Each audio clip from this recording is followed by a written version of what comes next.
السلام علیکم ورحمۃ اللہ وبرکاتہ۔ سامعین کرام، ہم نے اگلی ویڈیو کے اندر نماز کے بارے میں بات کی تھی۔ انشاءاللہ العزیز اس ویڈیو میں ہم نماز کے شرائط میں سے ایک شرط کپڑے کا پاک ہونا، اس کے بارے میں ہم آپ سے بات کریں گے۔ ہم نے اپنی زندگی کے اندر تجربہ کیا ہوگا کہ ہم نماز پڑھنے جا رہے ہیں اور اپنے دوست کو کہتے ہیں کہ چلو نماز پڑھنے کے لیے، تو ان کی طرف سے جواب آتا ہے کہ کپڑے ناپاک ہے، کپڑے پاک نہیں ہے۔ اب ان کو ناپاکی کی کون سی قسم یا اس کی مقدار پتہ نہیں ہے، تو کبھی کبھی بغیر کسی عذر کے ہماری نماز چلی جاتی ہے۔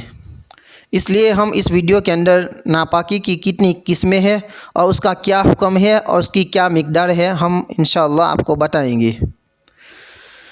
تو ناپاکی، جس کو عربی کے اندر نجاست بولتے ہیں، تو نجاست کی دو قسمیں ہیں، ایک نجاست غلیظہ، دوسرا نجاست خفیفہ۔ نجاست غلیظہ کا حکم یہ ہے کہ وہ دو طرح کی ہے، ایک بہنے والی پتلی اور دوسرا گاڑھی۔ اگر وہ بہنے والی ہے جیسا کہ پیشاب، تو علماء نے اس کی مقدار بیان فرمائی ہے کہ اگر وہ 1 درہم کی سائز اس کی مقدار یا اس سے کم ہے، یا دوسری صورت کہ جیسا کہ ہمارے ہاتھ کی ہتھیلی ہے، تو یہ جو اندرونی حصہ ہے اگر اس سے کم ہے یا اس کی مقدار ہے، تو بغیر دھوئے بھی نماز پڑھ لی کسی نے اسی کپڑوں کے اندر اسی نجاست کے ساتھ، تو نماز درست ہو جائے گی بغیر کسی کراہت کے۔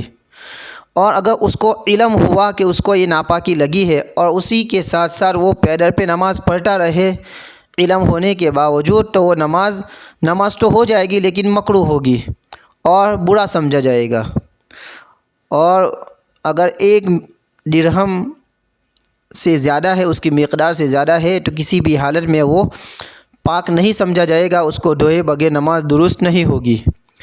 اور اس کی دوسری صورت، اگر وہ گاڑھی ہے جیسا کہ پاخانہ، تو اس کا وزن کیا جائے گا۔ اگر اس کا وزن 4.5 ماشا یعنی 4 گرام اور 374 ملی گرام کے وزن کے برابر ہے یا اس سے کم ہے، تو اسی کپڑوں کے اندر اس کو دھوئے بغیر نماز پڑھ سکتے ہیں، نماز درست ہو جائے گی۔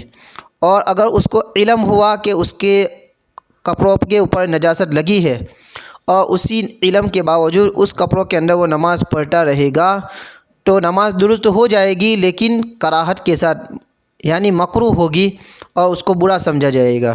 اور اگر وزن کرنے کے حساب سے اگر وہ 4.5 ماشا یعنی 4 گرام 374 ملی گرام سے زیادہ ہے، تو کسی بھی حالت میں معاف نہیں ہے، اس کو دھونا ضروری ہے اور دھوئے بغیر نماز درست نہیں ہوگی۔ یہ تو ہوئی نجاست غلیظہ۔ نجاست خفیفہ کا حکم یہ ہے کہ اگر کسی کے کپڑوں کے اوپر نجاست لگ گئی اور جس کپڑے کے جس حصے کے اوپر لگی ہے، جس عضو کے اوپر لگی ہے، تو اس کے 4 حصے کیے جائیں گے۔ اگر چوتھائی حصے سے کم ہے تو بغیر کسی کراہت کے نماز درست ہو جائے گی۔ اور اگر اس کو علم ہوا کہ اس کو یہ نجاست خفیفہ لگی ہے اور وہ چوتھائی حصے سے کم ہے، تو علم ہونے کے باوجود بھی نماز پڑھتا رہے گا، تو کراہت کے ساتھ نماز درست ہوگی، یعنی مکروہ ہوگی۔ اور اگر چوتھائی حصے سے زیادہ ہے تو اس کو دھونا ضروری ہے، وہ معاف نہیں ہے۔ مثال کے طور پر یہ ہماری آستین ہے، یہاں سے یہاں تک آستین کا حصہ ہے، تو اس کو اپنے ذہن کے حساب سے 4 حصے کر لے، ایک یہاں سے دوسرا، تیسرا اور چوتھا۔